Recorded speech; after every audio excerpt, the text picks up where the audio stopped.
নমস্কার বন্ধুরা, কেমন আছেন সকলে? জ্যামস কুইজিনে আরও একবার স্বাগত।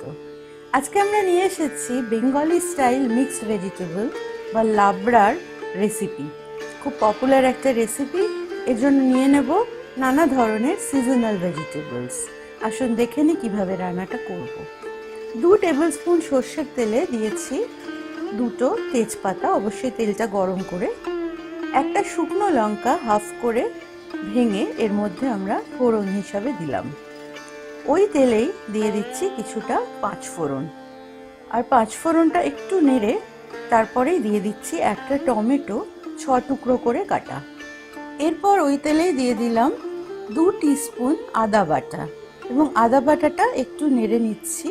আদা বাটার কাঁচা গন্ধটা যখন চলে যাবে তখন ওর মধ্যে আমরা একটা আলু 8 টুকরো করে কাটা ছিল সেটা আমরা অ্যাড করে দিলাম।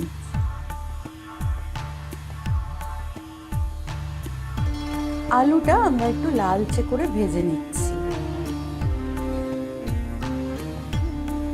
আমরা একে একে যোগ করে দিচ্ছি সমস্ত ভেজিটেবলগুলো। আমরা এখানে নিয়েছি রাঙা আলু, বেগুন, কুমড়ো, কাটোয়ার ডাঁটা, থোর, বরবটি। আপনি কিন্তু যে কোনো সিজনাল বা নন সিজনাল ভেজিটেবল ব্যবহার করতে পারেন। এবার দিয়ে দিচ্ছি একটু ভিজিয়ে রাখা কাঁচা ছোলা। এটা দিলে এতে স্বাদ বাড়ে। এটা কিন্তু অপশনাল, এটা না দিলেও চলে। বন্ধুরা, জ্যামস কুইজিন এই চ্যানেলটিতে আমরা আপনাদের কাছে নিয়ে আসব নানা ধরনের চমকদার নতুন এবং সাবেক বাংলা রেসিপি। আপনাদের যদি আমাদের চ্যানেলের রেসিপিগুলি ভালো লাগে অবশ্যই সাবস্ক্রাইব করে আমাদের সঙ্গে থাকতে ভুলবেন না, এবং বেল বাটনটি পুশ করে অল অপশানটা অন করে দেবেন। তাহলে আমাদের আনা সমস্ত ভিডিওগুলো সকলের আগে আপনাদের কাছে পৌঁছে যাবে। ইতিমধ্যে আমরা দিয়ে দিয়েছি 1 টিস্পুন নুন এবং 1 টিস্পুন হলুদের গুঁড়ো, এবং ওই সবজিগুলোর মধ্যে আমরা ভালোভাবে নুন এবং হলুদের গুঁড়োটাকে মিশিয়ে দিচ্ছি। দিয়ে আমরা আবারও কিন্তু কিছুক্ষণ ফ্রাই করব। নুন আপনি আপনার আন্দাজ মতন দেবেন, এবং যদি মনে করেন একটু মিষ্টি দেবেন সেটাও দিতে পারেন। অনেকে বাঙালি রান্নায় মিষ্টি প্রেফার করেন, আমরাও কখনো কখনো কোনো রান্নায় ব্যবহার করে থাকি। আস্তে আস্তে সবজিগুলো ভাজা হচ্ছে। 4-5 মিনিট এরমভাবে নাড়াচাড়া করার পর দেখুন সবজিগুলোর রং বদল হচ্ছে।